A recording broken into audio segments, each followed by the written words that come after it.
Mais avant tout, pour vous, merci. Merci au Seigneur, le Dieu Tout-Puissant, celui qui a ordonné mon existence, celui qui a permis mon salut, et celui qui conduit ma destinée jusqu'aujourd'hui. Je lui dois toute la gloire, je lui dois la reconnaissance, je lui dois l'honneur, je lui dois la magnificence, tout de ma vie à ce Dieu-là. Que son nom soit béni. Amen. Je bénis aussi le Seigneur pour ses serviteurs, principalement le pasteur Vincent, qui est le premier responsable de cette assemblée. Et que Dieu bénisse son serviteur abondamment.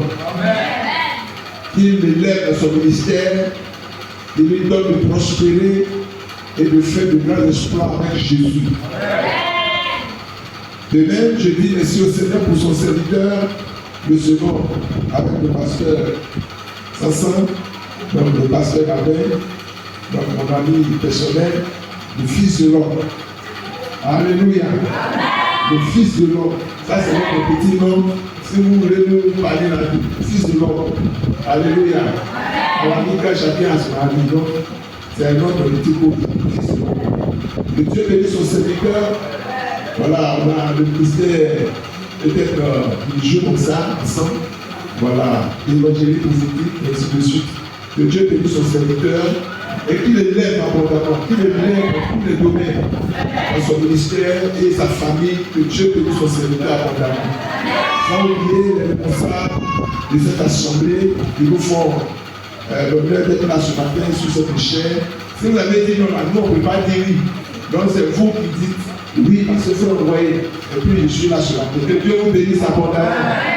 Que le peuple de Dieu qui est là aujourd'hui, pour qui nous sommes là, parce que sans vous, nous aussi on n'est pas là. Alléluia. Sans l'église, nous on n'est pas là. Donc c'est vous qui faites que nous sommes là. Donc que Dieu vous bénisse. Qui vous élève.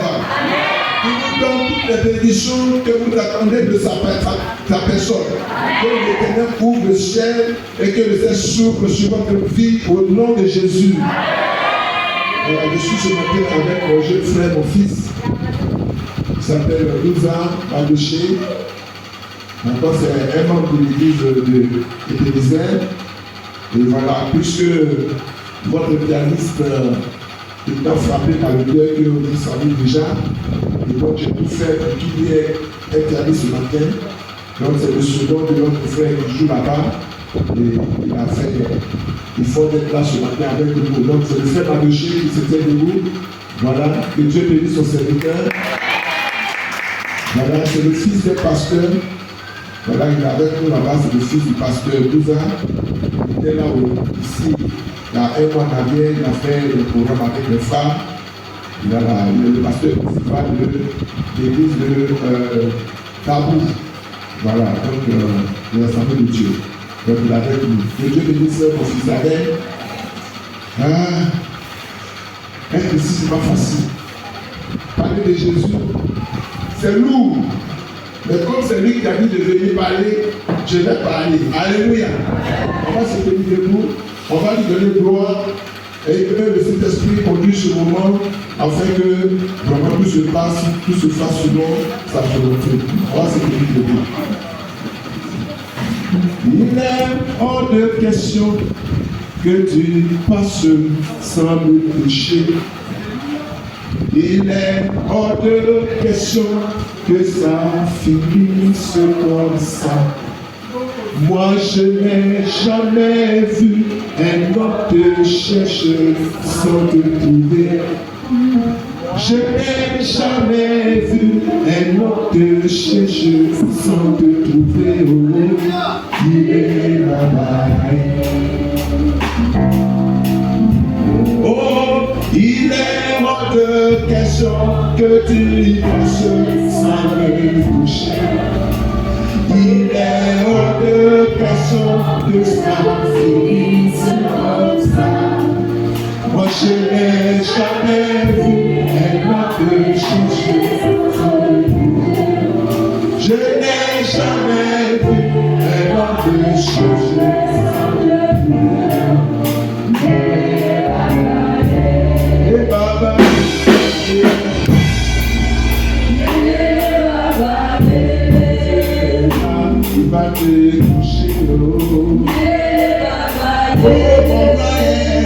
Qui va te toucher, papa est là, qui va te toucher,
tu vas dire à Dieu ce matin, Seigneur, je dis à Dieu, je sais que tu chercher.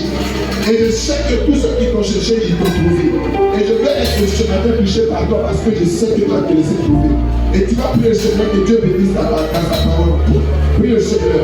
Prie le Seigneur et parle avec ton Dieu. C'est le moment de lui dire, Seigneur, j'ai besoin de toi. J'ai besoin de te toucher. J'ai besoin de ton toucher. J'ai besoin de ta visitation. J'ai besoin que tu te révèles pour ma personne ce matin. La Bible dit que la foi vient de ce qu'on entend. La Bible déclare que la foi vient de ce qu'on entend. Or, la foi ne peut pas venir de la parole de l'homme. La foi ne peut pas surgir de la parole de l'esprit ou des deux. Mais la parole qui donne la foi, c'est la parole divine de Christ. Que ce matin, cette parole de son ciel, avec autorité et vie. Et que cette parole crée le miracle pour toi. Et que cette parole ressuscite ta vie. Et que cette parole démole qui est Dieu. Au nom de Jésus.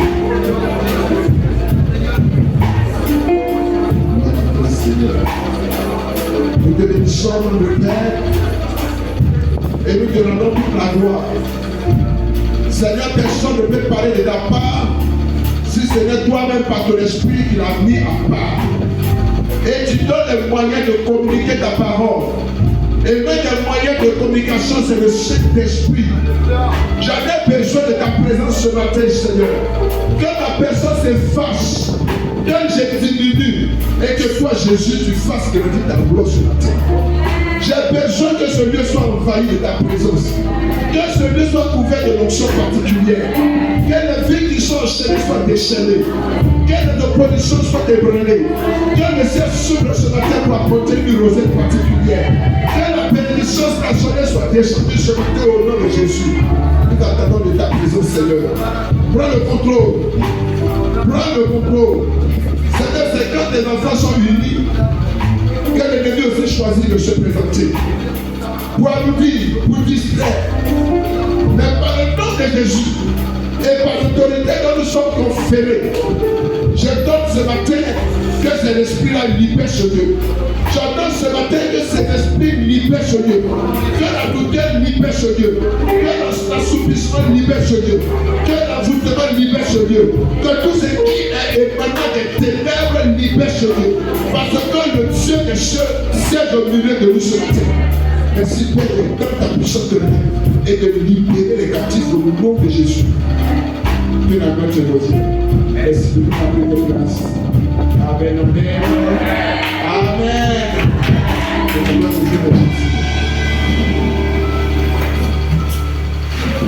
Prenons notre. Qui sont ceux qui sont là avec le Bible ce matin?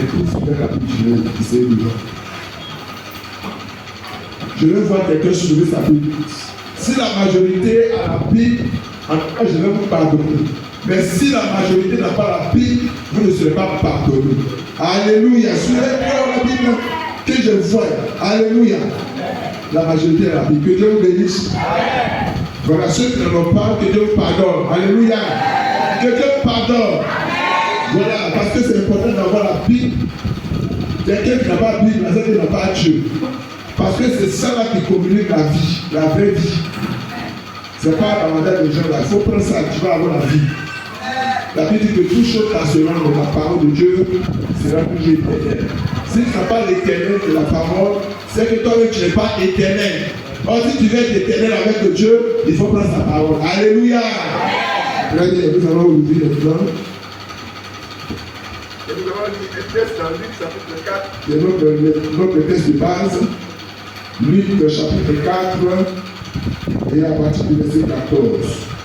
C'est notre texte de base.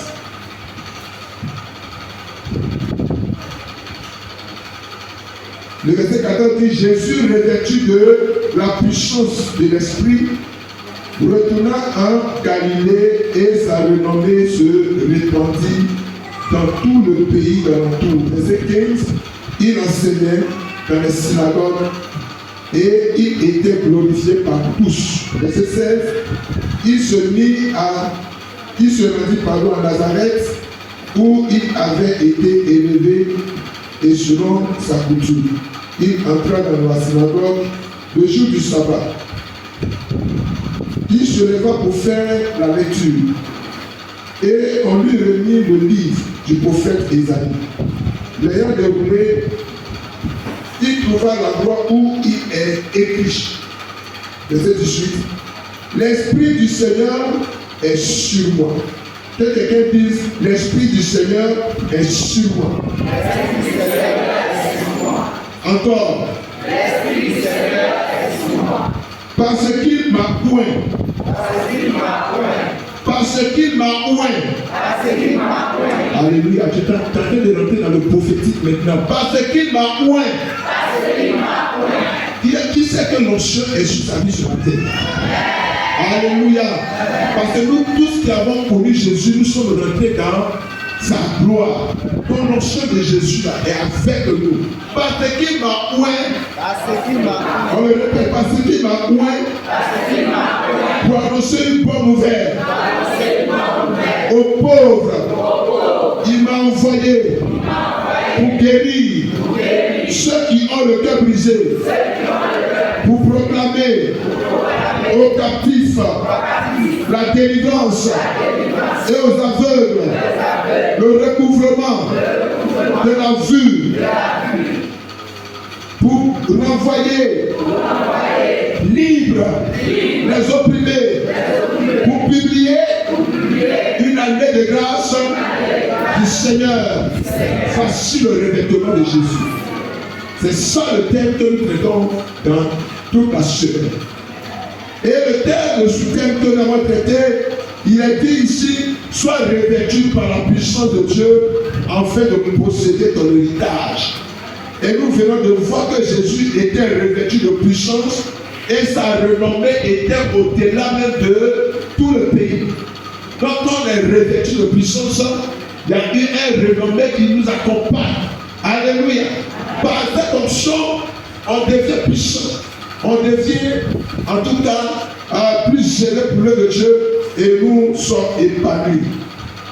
Ceux qui n'étaient pas là pendant la semaine où nous avons développé ce thème, ce sous-thème, le thème général était par ta résolution, quand Dieu t'ordonne que tu sois puissant, d'accord, pour prendre possession de ton héritage. Je sais que vous avez pris la résolution et le sous-thème qui était soit revêtu par la puissance de Dieu afin de posséder ton héritage. Bien-aimé, dans la vie chrétienne, comme introduction, la notion d'héritage est fondamentale. On sait tous très bien qu'elle ne se limite pas à une simple transmission de biens matériels, mais englobe des promesses spirituelles qui nous sont offertes par Dieu. Dans Éphésiens chapitre 1, verset 18, l'apôtre Paul nous parle ici de la richesse de notre héritage en Christ. Une richesse qui nécessite la puissance de Dieu pour être pleinement comprise et expérimentée. Être revêtu de la puissance de Dieu évoque non seulement une transformation intérieure, mais aussi une obligation à vivre selon les appels divins et revendiquer l'héritage que nous avons par la foi, cette étude, par la foi. Cette étude se penchera sur les dimensions de cette puissance. Comment elle nous équipe pour surmonter les épreuves, affronter les défis spirituels et vivre en conformité avec le plan divin pour notre vie. Et nous avons dit, nous explorerons également les exemples bibliques. Donc il y a des exemples dans la Bible et des témoignages contemporains qui illustrent la manière dont cette puissance opère dans nos vies. Et enfin, de comprendre comment nous pouvons posséder, n'est-ce pas, cet héritage qui nous a été construit et vivre en tant qu'enfants de Dieu. Alléluia. Alors, nous avons dit pour décerner ce thème, nous allions le développer en 8 points. Et chaque point aura une occasion particulière. Et puis, tout au long de cette semaine, nous avons parlé, n'est-ce pas, de la présentation de son importance, d'accord, du revêtement, son importance. Et nous avons parlé du concept clé, la puissance de Dieu et l'héritage. Nous avons parlé de la nature de notre héritage. Nous avons touché, décliné quelques petits points sous points. Et nous avons dit la compréhension ou comprendre la puissance de Dieu et définir ce que c'est que la puissance de Dieu. Nous avons défini sa nature également, les caractéristiques et le rôle de cette puissance dans la vie des croyants. Et les exemples bibliques que nous avons aussi touchés, tels que la vie des patriarches et ainsi de suite jusqu'à l'Église au temps des apôtres. Nous avons également parlé du revêtement, de la puissance, ce que ça signifie, son implication pratique pour le croyant et comment le recevoir. Est-ce que nous avons vu le vendredi passé, nous avons passé à la phase pratique pour comprendre ce matin le cinquième point, l'impact de la puissance de Dieu sur notre vie. La puissance, le revêtement, c'est une puissance. Les apôtres ont été revêtus de puissance et il y a eu un impact direct, un impact réel. Alléluia. Alléluia. Alléluia. Ton ami n'était pas fait que Dieu se soucie. Alléluia. Il arrive des moments de se soucier. Oui, les hommes politiques là, quand ils traînent le fou là, ils ont la confiance qu'ils parlent les gens derrière eux. Mais parfois Dieu même se soucie, et mes enfants là même là, vraiment ils ne comprennent pas ce que je leur demande pour eux. Alléluia.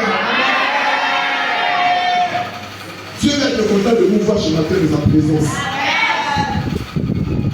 L'impact de la puissance de Dieu sur notre vie. Qu'est-ce que c'est qu'un impact? Un impact est une autorité qu'on confère à une personne.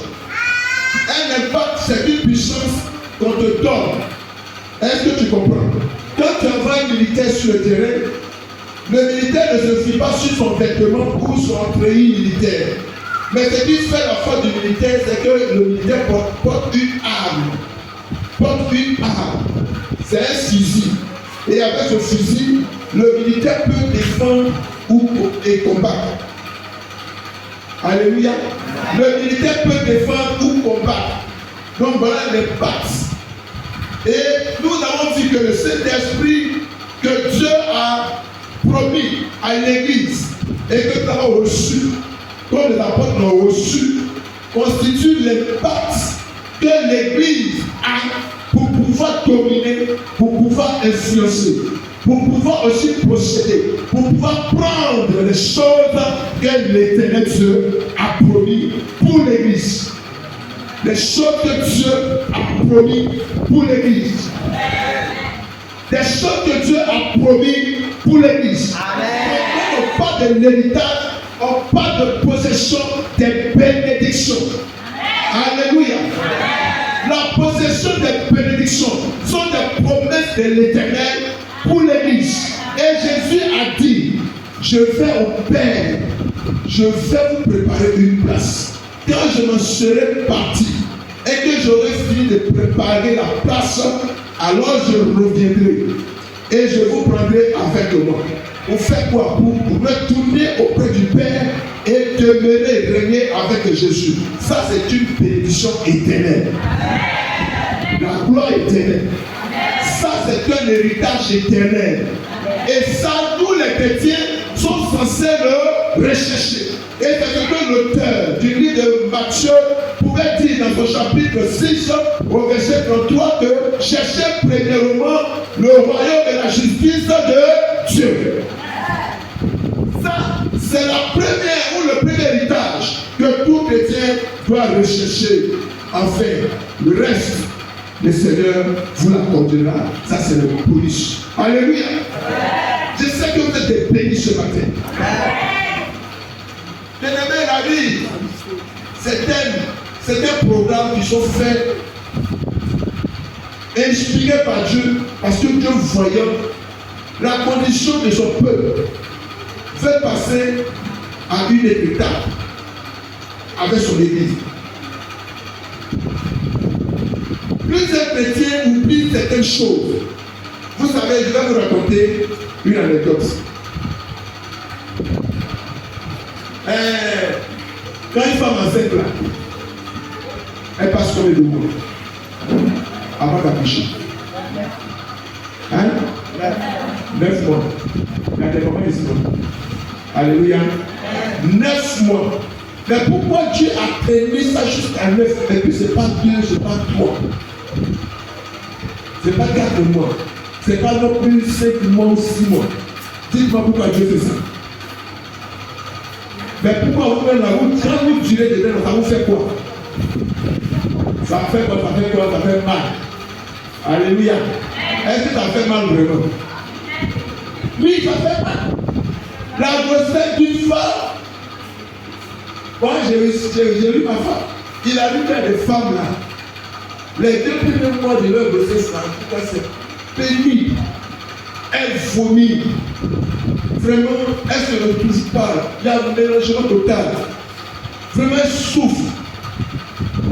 Elle veut dormir, l'enfant dit maman, il ne faut pas dormir. Elle veut faire vraiment une activité. Maman, elle dit maman, il ne faut pas faire activité. Elle devient lourde. Elle ne peut rien faire. Et puis, des fois aussi, l'enfant la pousse. Maman, je vais manger comme une femme. Je vais manger l'homo. C'est là pour la maman, ça va manger. Et puis parfois même là, il y a une femme dans ma cour avant, quand j'étais à Rosacville, elle, son plaisir, sa grossesse, son plaisir, elle faisait s'arrêter où il y a surtout le WC. Le gars qui sort là pas là, l'enfant là, voilà, c'est un petit tellement mauvais odeur, c'est pénible. Pour dire combien une femme enceinte souffre, je suis en train d'aller quelque part avec votre foi. Alléluia. Je suis en train de partir quelque part. Et la femme dans de telles conditions, sa vie est mélangée et de douleur, de toutes sortes de difficultés. Mais est-ce que ce temps que la femme passe dure pour toute la vie? Est-ce que c'est pour toute la vie? C'est pour combien de mois? 9. Je vais dire à quelqu'un qu'il y a un temps pour la souffrance. Je vais dire à quelqu'un qu'il y a un temps pour la souffrance. J'entends la voix de Dieu qui te dit il y a un temps pour la souffrance. Et que ce temps que tu as traversé jusqu'aujourd'hui, le Seigneur est en train de mettre un terme à ta souffrance. Église de la Nouvelle Jérusalem, l'Éternel a fait de te dire que le temps de ta souffrance est en train de finir. Alléluia. Écoutez très bien. Quand la femme a porté les 9 mois, le jour de l'accouchement, quand ça devient le comble de la souffrance. Mais quand la femme met au monde son fils, la joie de cette femme est plus que la joie de quiconque a des milliards. Parce qu'elle fait de mettre au monde un enfant. Alléluia. Ça, c'est la bénédiction. L'Éternel va faire naître ta grâce, ton héritage, parce que en ce moment même, je veux dire en ce moment même, c'est une parole prophétique et l'Éternel exécutera. En ce moment même, l'Éternel fera de sorte que tout ce qui était presque pour toi va sortir au nom de Jésus.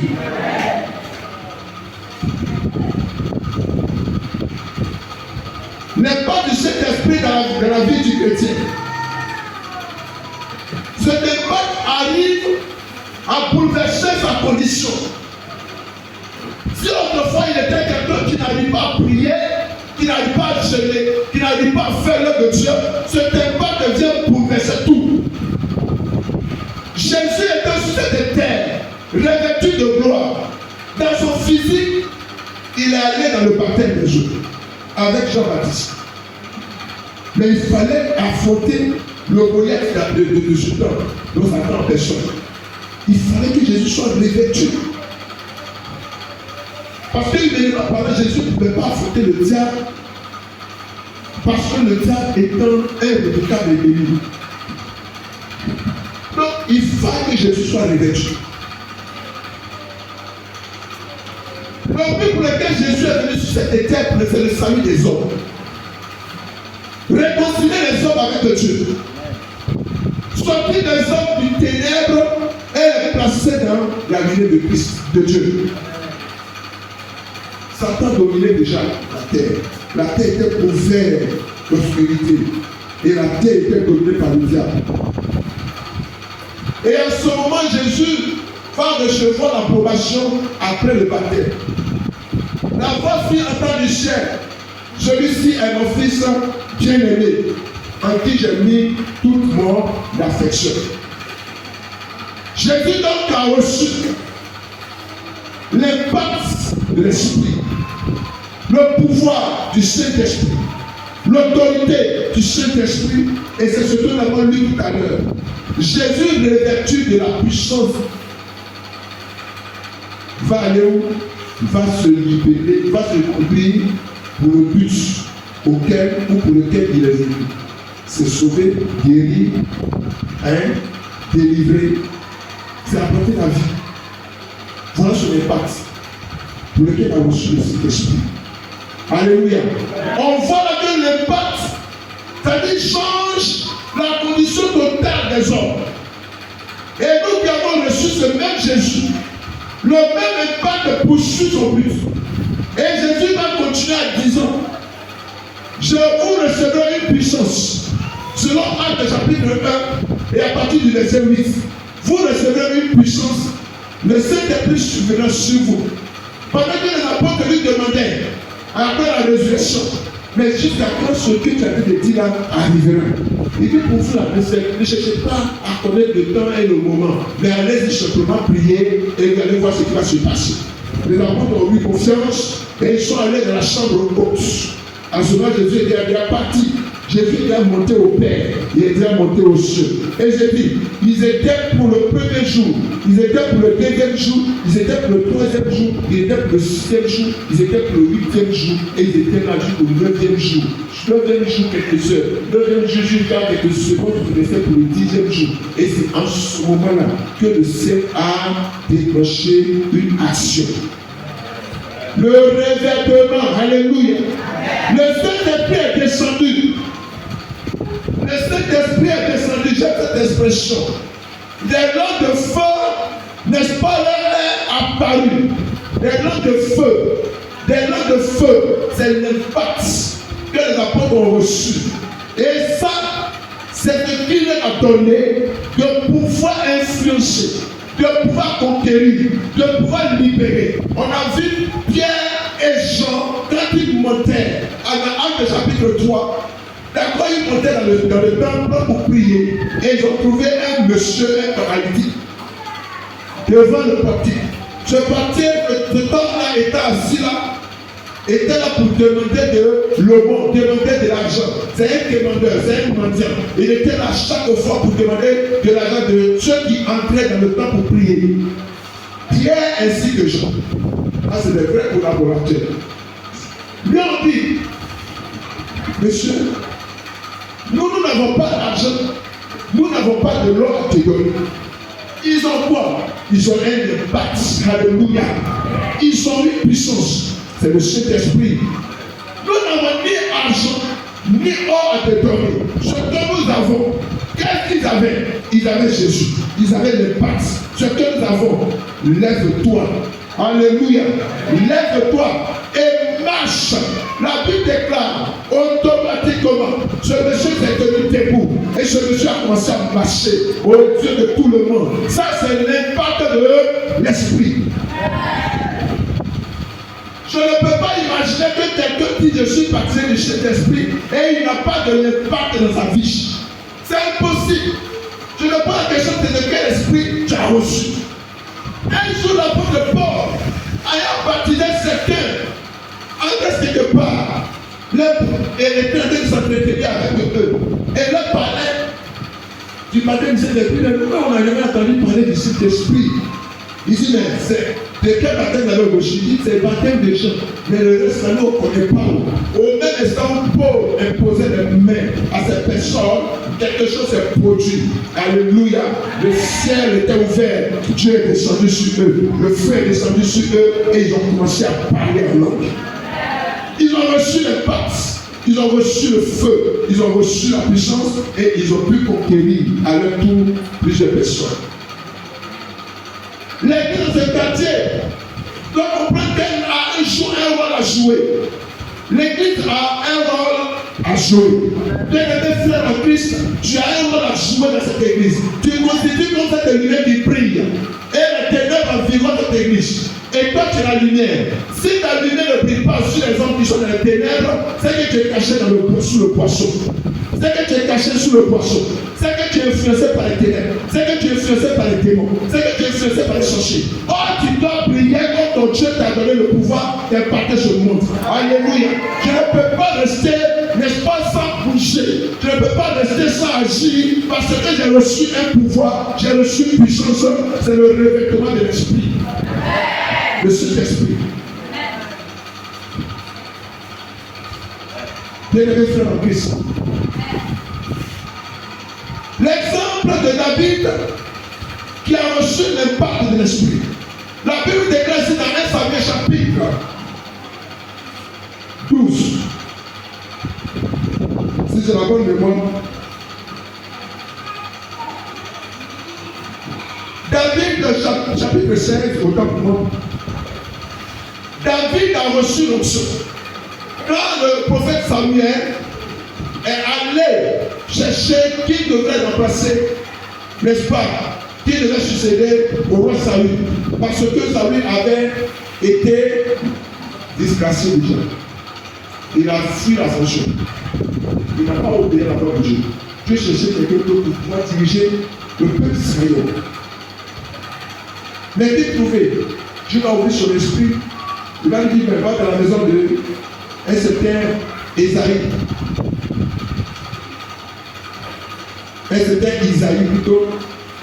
Et quand il est rentré dans la famille, il y avait des chiens, des beaux garçons, qui sont tout beaux. Mais parmi toutes ces personnes-là, Dieu lui dit, mais je ne trouve pas vraiment quelqu'un qui sera ma patiente, qui sera ma joie, qui pourra vraiment faire ma volonté. Mais le prophète se demandait, mais pourquoi tu m'as envoyé ici alors?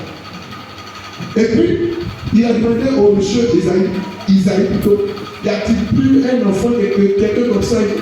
David était ignoré. Alléluia. David était ignoré.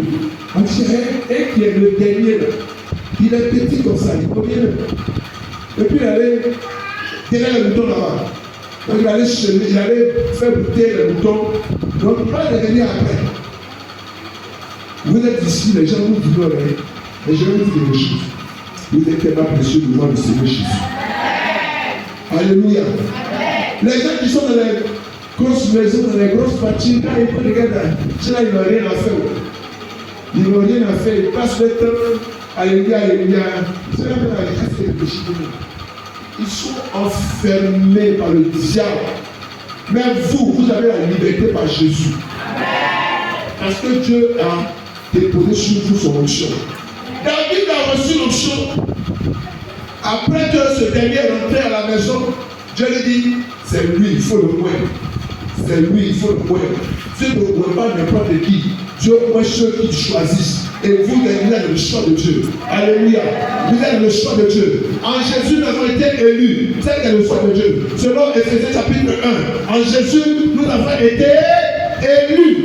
Nous avons été élus. C'est que tu es dans le choix de Dieu. Et quand nous sommes élus, Dieu nous confère son pouvoir. Quand nous sommes élus, Dieu nous confère son autorité. Quand nous sommes élus, Dieu nous confère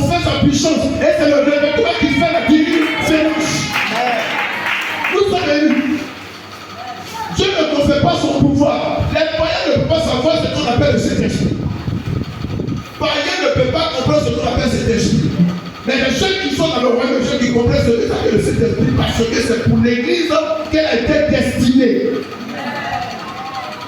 Ça, c'est une puissance que Dieu a destinée pour l'Église.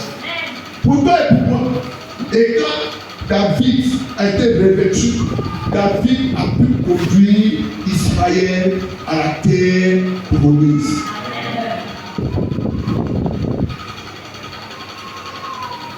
La Bible dit que Jésus, revêtu de puissance, allait de lieu en lieu. Sa renommée était waouh. Il était plus grand.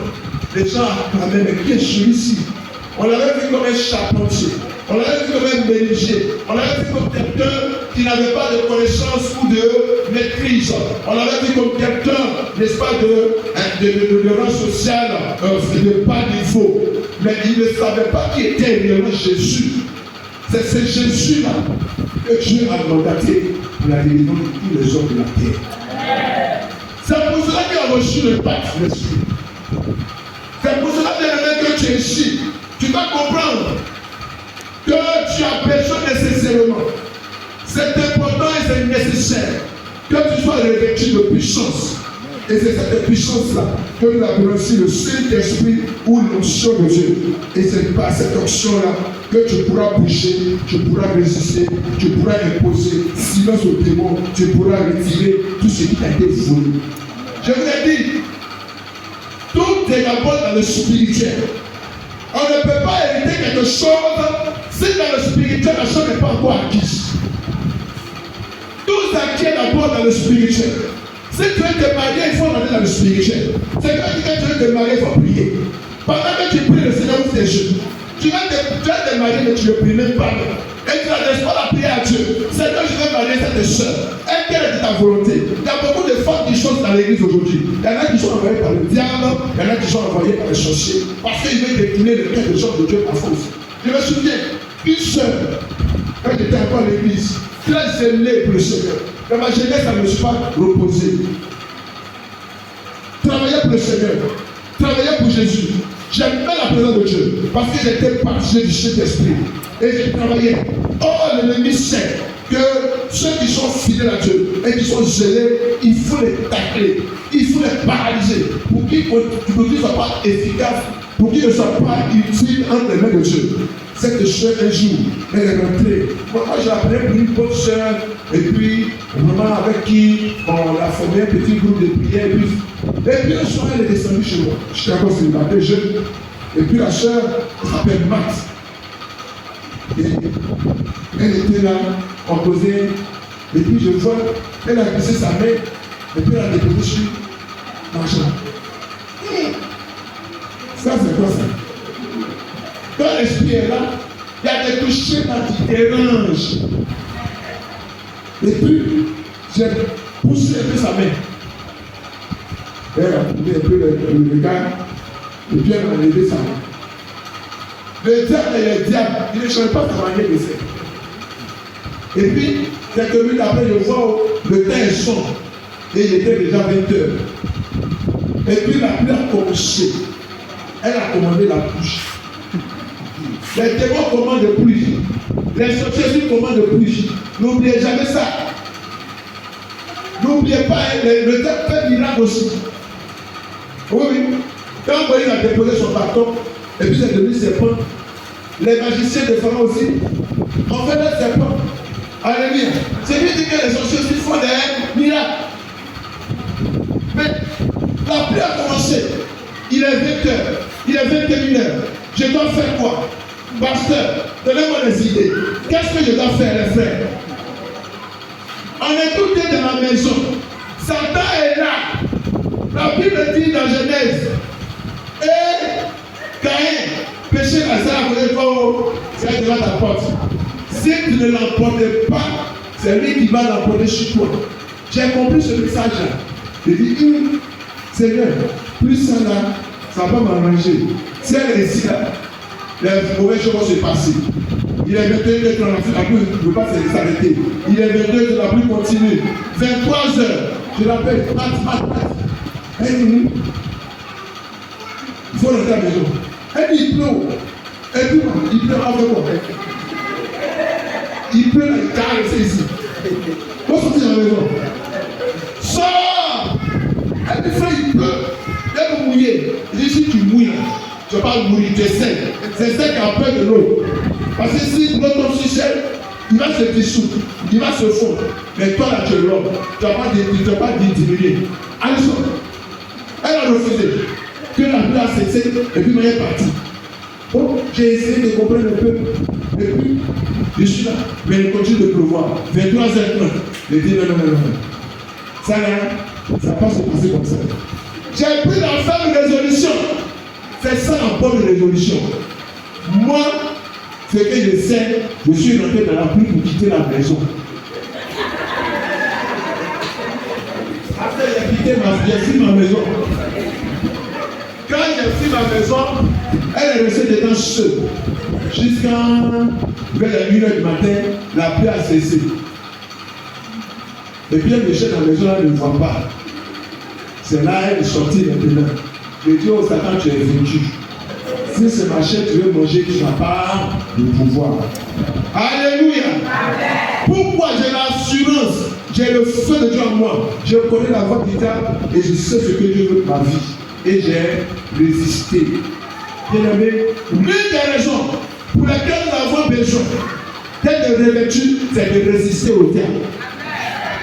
L'une des raisons pour lesquelles nous avons besoin du revêtement, c'est de résister au diable, au péché. On a besoin de résister au diable. On a besoin du Saint-Esprit. Le monde dans lequel nous sommes, il y a tellement de brouillard. Le brouillard dans tous les sens. Vous voyez aujourd'hui, les jeunes gens qui parlent des pantalons déchirés, coupés. Et les jeunes filles, elles se plaquent. Oh, mais regarde ma forme. Et toi, chrétien, tu n'es pas rempli du Saint-Esprit. Doté du pouvoir de l'Esprit de Dieu. Ah, mais c'est pas vrai. Mais les filles, elles ne peuvent pas se porter sa bien. Et puis ton cœur fait et puis quand tu as ta tête tout dégueu là-bas. Et qu'est-ce que tu fais après? Hé, ma chérie, est-ce que je peux prendre ton numéro? Tu prends ça pour faire quoi? Tu prends ce numéro pour faire quoi? C'est pour aller faire quoi? Alliance du péché. Et puis, ma soeur, salut, non? Et puis tu salues, et puis tu es heureux. Pas de tu dis, tu es enfant de Dieu, tu es enfant du royaume. Ça, c'est quoi ça?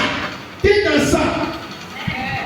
Si tu veux hériter le paradis, la vie éternelle, et les bénédictions qui sont référentes à ce royaume, il faut te retirer de tout ça.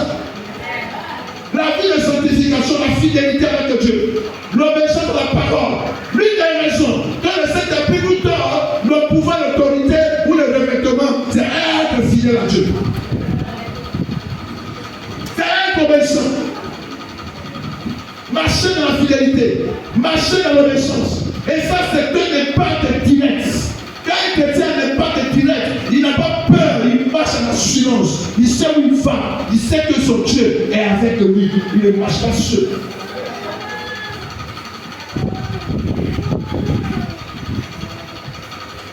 Alléluia. Acclame le Seigneur pour toi.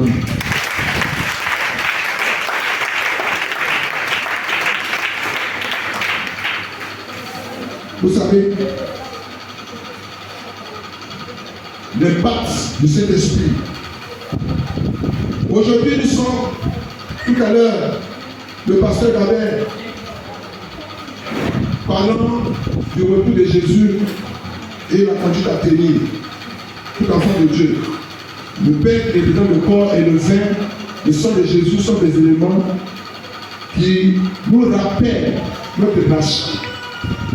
Jésus, dans Hébreux chapitre 10, pouvait dire, tu n'as voulu le sang des boucs, le sang des taureaux, parce que ces choses-là ne font que ouvrir le péché.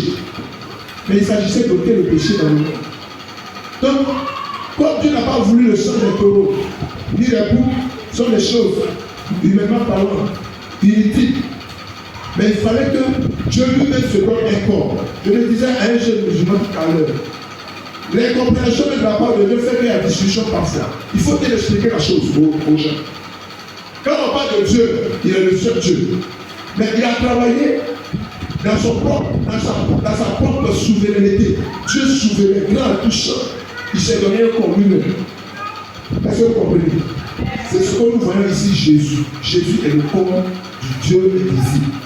Donc, il est venu dans un temps pour pouvoir se révéler aux hommes. Dieu a dit à Moïse, personne ne pouvait le voir et puis vivre. Parce que Dieu est un feu dévorant.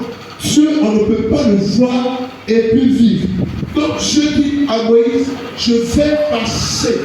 Et puis, il y a une représentation que tu vas voir. Mon image, ça, ce sont des choses, n'est-ce pas, qui préfiguraient la venue de Jésus. Donc, Jésus, étant conçu par le Saint-Esprit, est venu de la chair.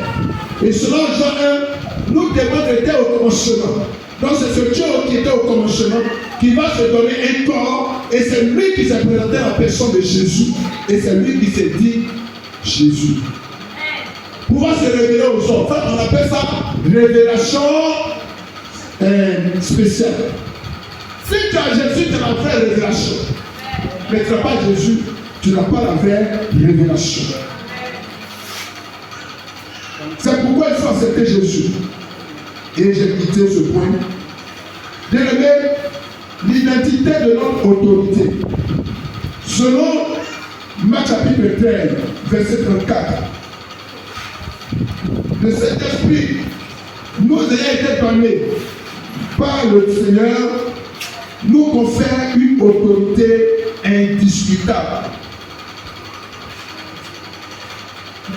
Et la Bible dit ici, au verset 34, il en sera corps d'un homme partant pour un voyage, laisse sa maison, remet l'autorité à ses serviteurs, indique à chacun sa tâche et ordonne au portier de veiller.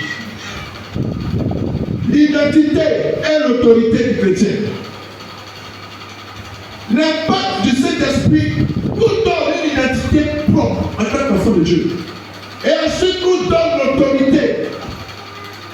L'autorité pour assujettir les forces du mal, assujettir les impacts négatifs. Il y a les impacts négatifs, il faut le reconnaître.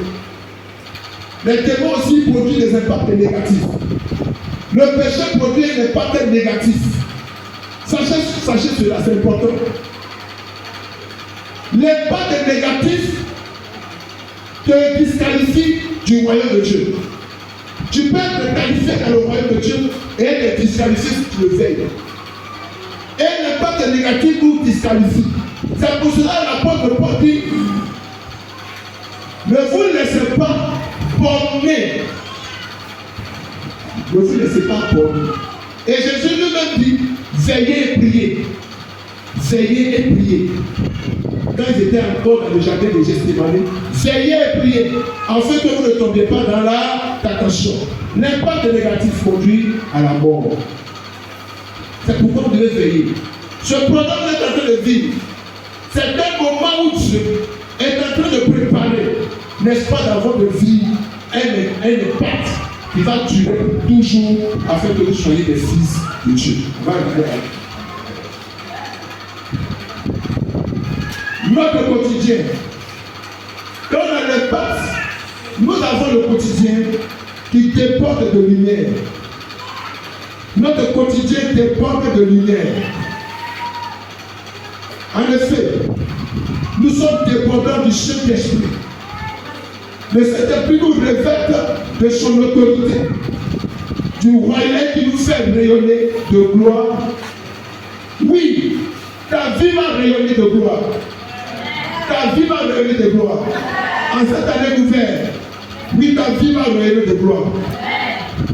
Et cette vie rayonnante est en train de te décrire.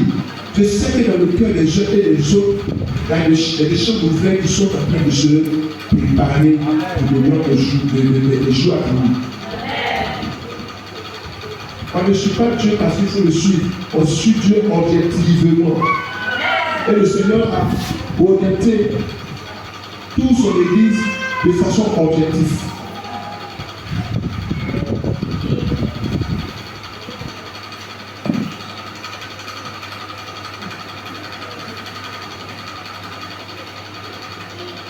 J'ai un petit témoignage, parce que quand je prêche chez le témoignage, il faut du bien.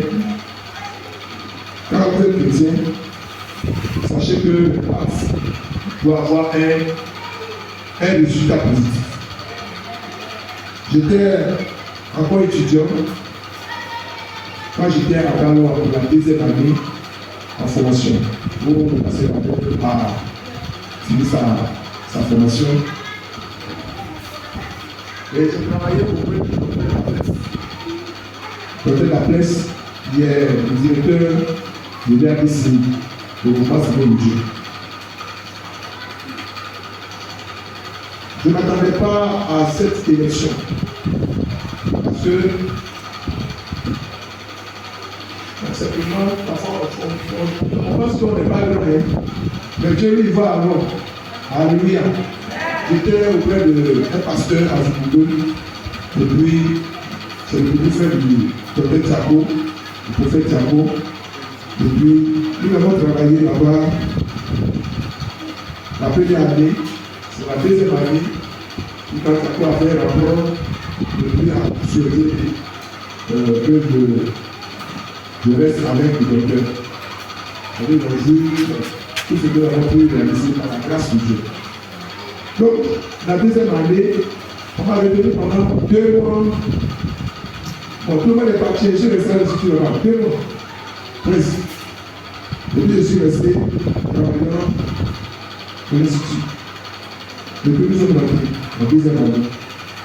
Et puis, ils ont sélectionné des étudiants qui devaient travailler dans la grande église qui est à l'institut. Et puis, quand on n'est pas à ça, et puis un jour, un mercredi, je vois un frère qui s'approche de moi et puis il dit: ah, Mélo, mais tu es grand. Je dis: mais c'est pas un grand quoi encore, pardon. Vous avez trop fait flash les gens. Grand quoi? Il dit: non, mais tombez sur la liste. Quelle liste? Il dit: mais vous faites partie des étudiants qui allaient servir avec le docteur de la presse. Je dis: arrête ta plaisanterie là. Moi, on est allé faire là-bas. Moi-même, je vais. Alléluia. Je vais faire quoi là-bas? C'est-à-dire que quand tu te vois grand, c'est là que tu vois ta chute. Mais quand tu te vois petit, tu vois ta gloire. Alléluia. Je vais dire quelque chose sur la terre. Quand tu es un enfant de Dieu, il ne faut pas te voir. C'est vrai qu'il faut être fier de Jésus. Mais il faut te montrer. Il faut être chef, tout. Humble. Alléluia. Je fais la parenthèse. Et puis j'avais dit, j'ai été là-bas sur la liste, sur le tableau, l'affichage, et puis je vois le nom de M. Ego. Il dit: est-ce que Seigneur, je vais tromper? Et puis chaque fois le premier, il s'appelle Lato. Il dit: mais pasteur, je vois mon nom sur la liste. Il dit: mais tu as vu ton nom, non? Il dit: mais c'est ça. Il dit: ah. Mais je ne suis pas au courant. Il dit: au courant de quoi? Quand Dieu te choisit, il t'a informé que tu es choisi. Il t'a appris, non? Il dit: quand il t'a appris. Donc, et puis on a tenu la première réunion. On a venu faire de route, ce que chacun devait faire. Alléluia. Alléluia. Alléluia. Et alors Dieu a un programme spirituel. Et ce programme a démarré avec votre serviteur Edo. Et c'était ce jour au programme.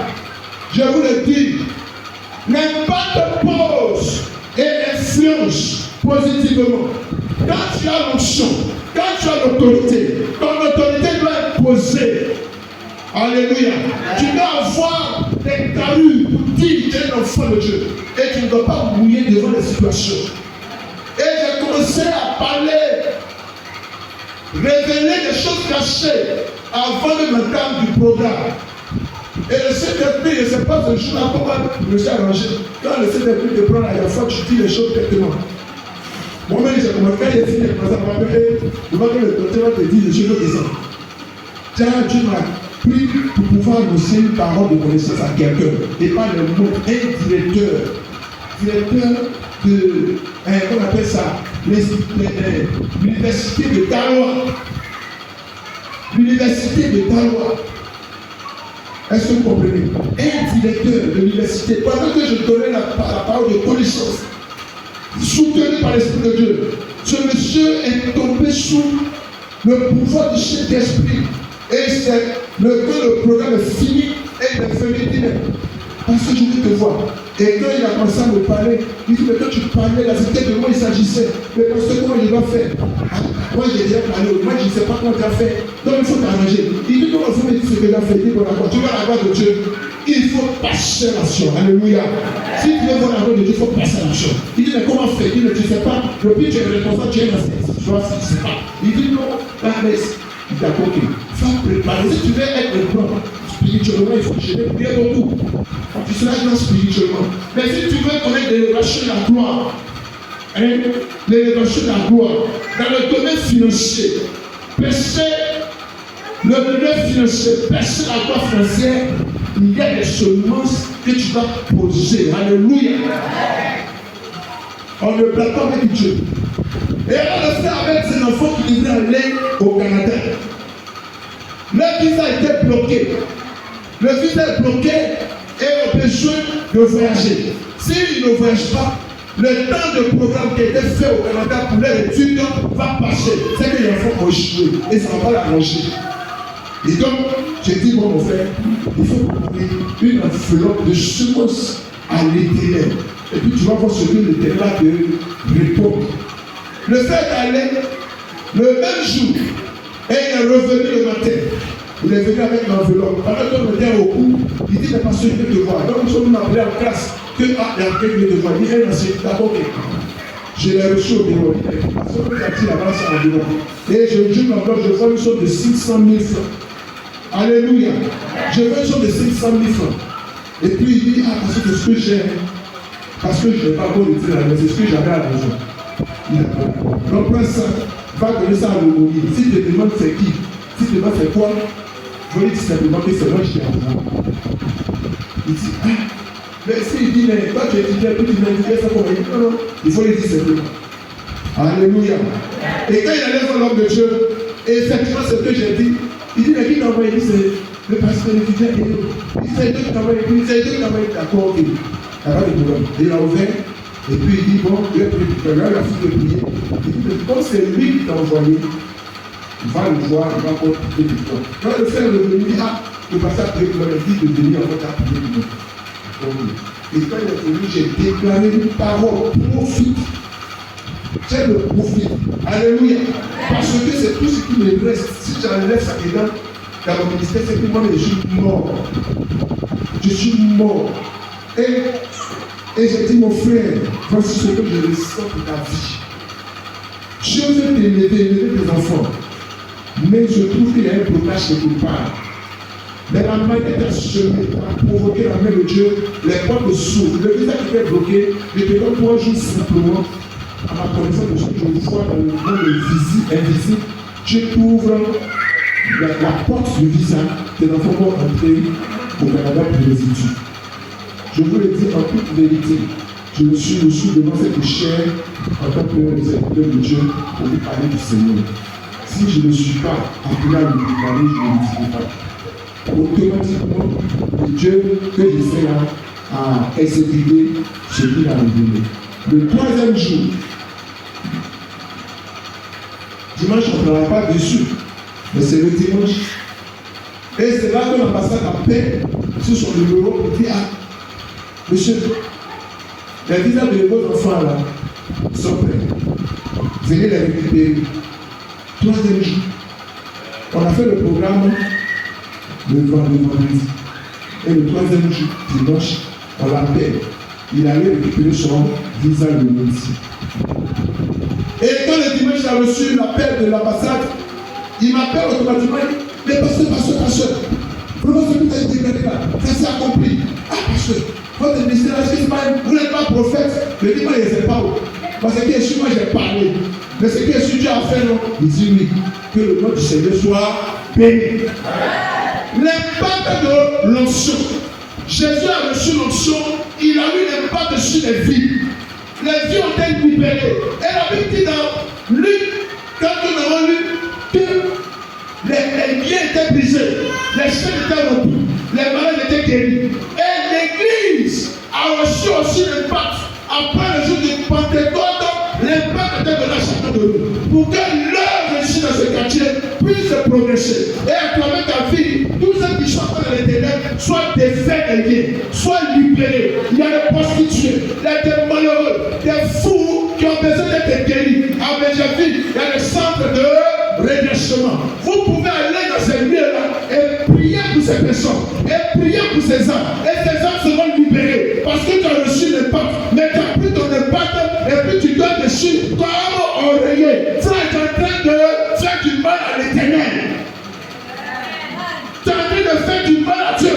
Ce pourquoi tu as donné le Saint-Esprit, tu prends ça pour dormir. Et tu es devenu quelqu'un qui joue avec le feu. Le feu ne joue pas. On ne prend pas le feu pour jouer. On prend le feu pour travailler. Seigneur, remplis-moi de ton feu. Feu, feu, feu, feu. Et le feu là, tu ne fais rien avec le feu. Tu vas rendre compte à Dieu. Vous allez rendre compte à Dieu. Le fait de négliger, c'est pourquoi vous avez reçu le feu. C'est encore de nos programmes. J'ai suspendu un peu ma visite reçue de André. Parce que là, il y a plusieurs personnes qui cheminent. Dieu m'a dit, lève-toi les dos.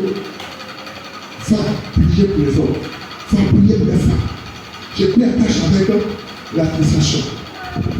Et Dieu me dit, c'est avec ça que je vais lever une grande vie. À l'hôpital de Benjamin, il y a des personnes qui souffrent. Tellement ils passent de ton le c'est que tu après ce programme, deux personnes de toi avec son esprit, le Saint-Esprit l'a reçu du Seigneur. Deux personnes restent. Cette église-là, elle est trop petite pour que vous restez dans ce monde. Non, vous devez être posé. Vous demandez tellement de bénédictions, mais ce qui était normal et primordial, vous le laissez de côté. Plusieurs chrétiens,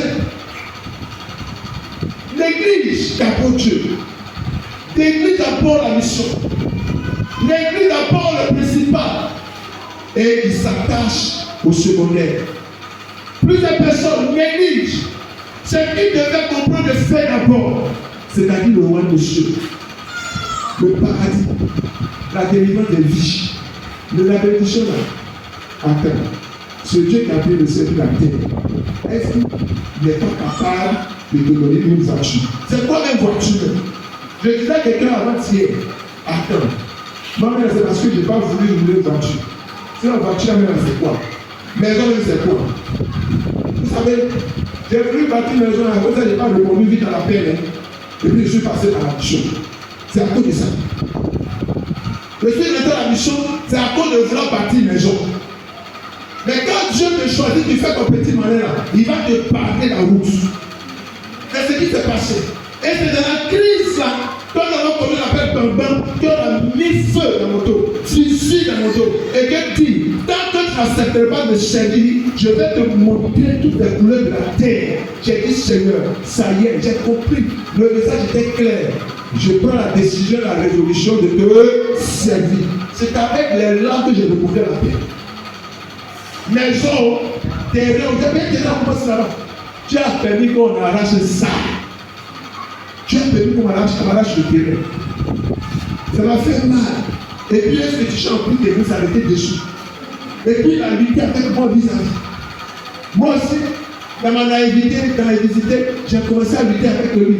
Je vais donner ça à un serviteur, un jeune pasteur. Malheureusement, le Seigneur a lutté déjà. Il était en deuxième année comme moi. Et tu vas lui révéler ça. Et tôt, ce que je vois là, c'est dangereux.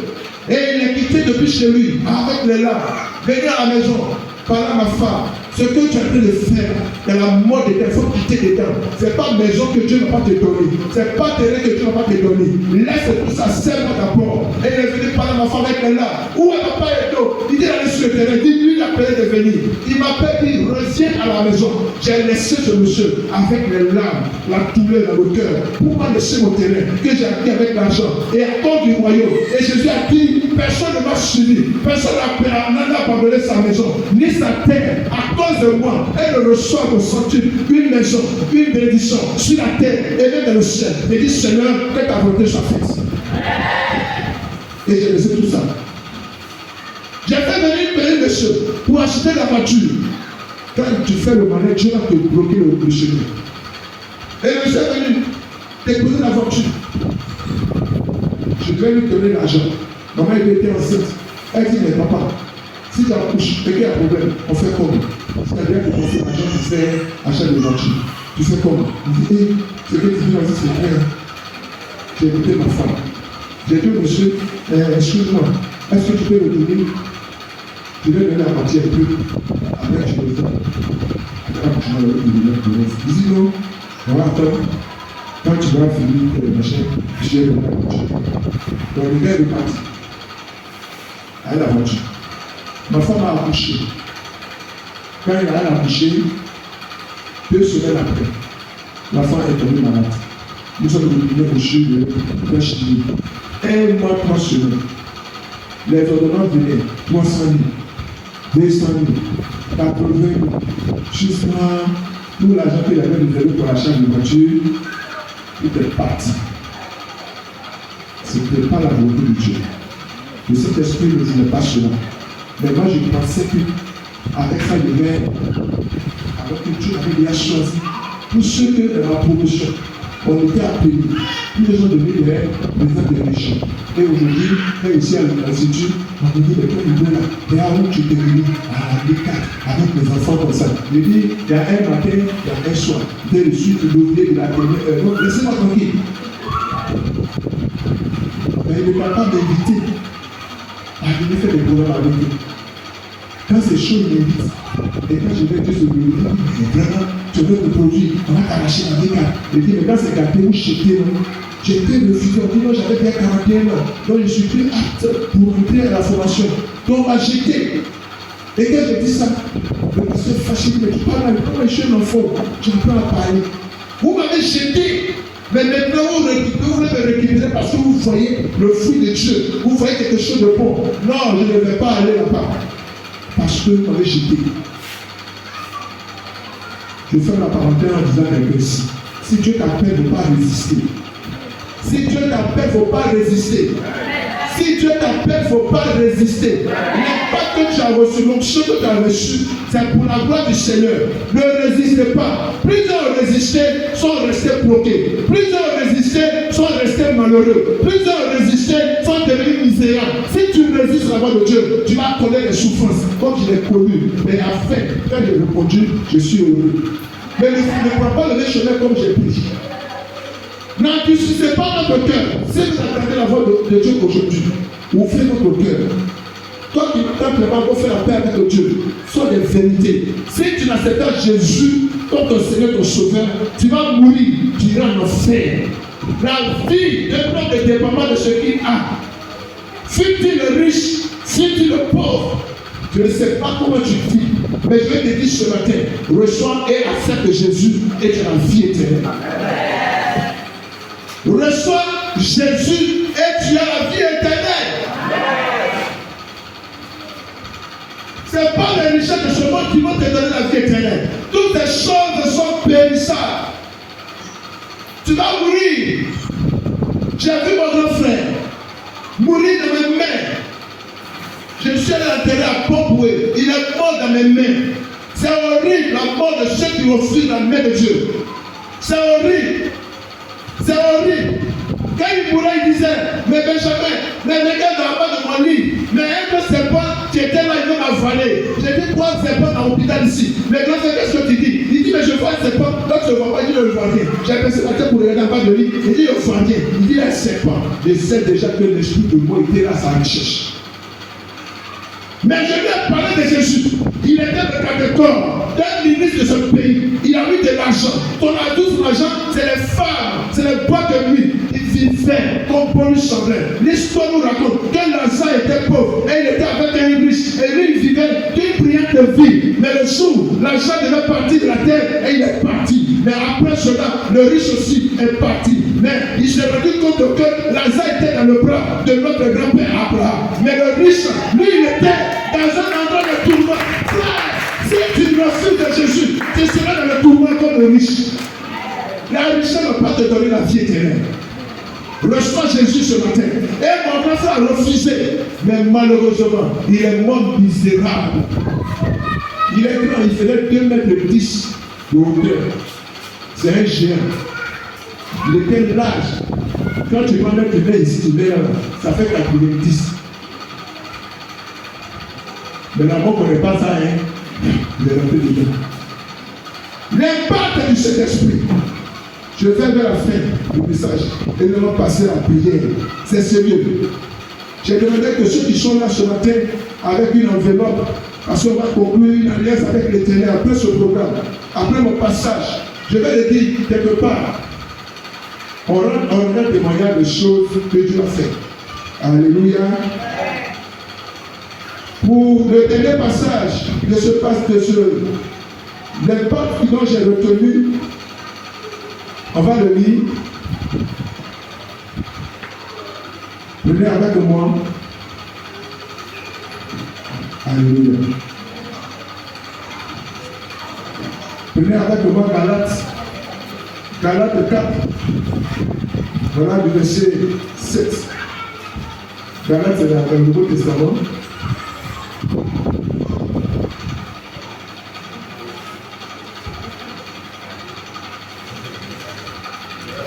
Voici ce qui est écrit. Et parce que vous êtes fils, Dieu a envoyé dans nos cœurs l'esprit de son Fils, lequel crie Abba Père.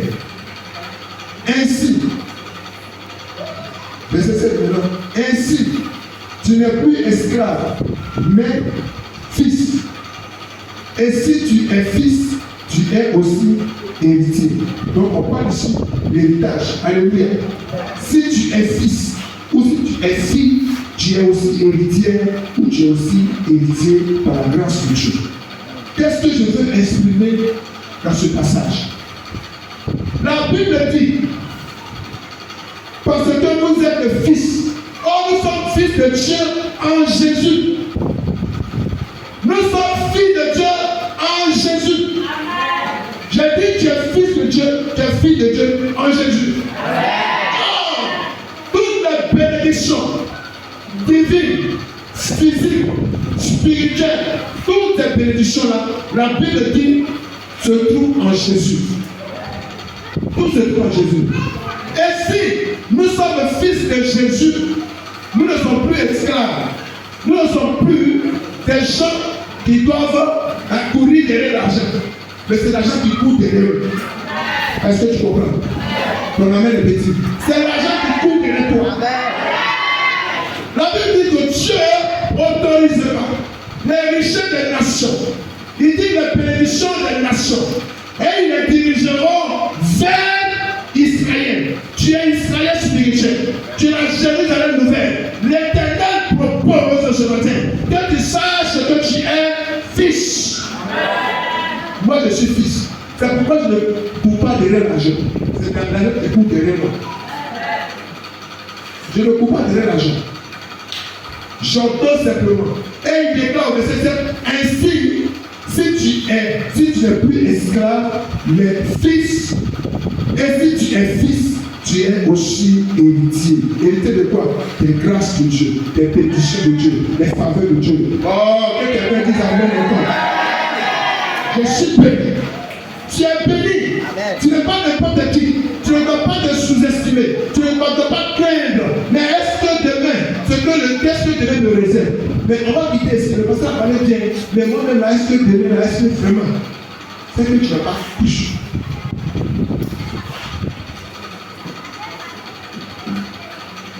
Je veux que quelqu'un s'approche ici. Voici ce que je veux dire. On va se mettre. Nous allons passer à une phase supérieure. C'est le dernier jour de mon intervention. Et Dieu m'amène à vous dire ce soir, plutôt ce matin, qu'il est en train de vouloir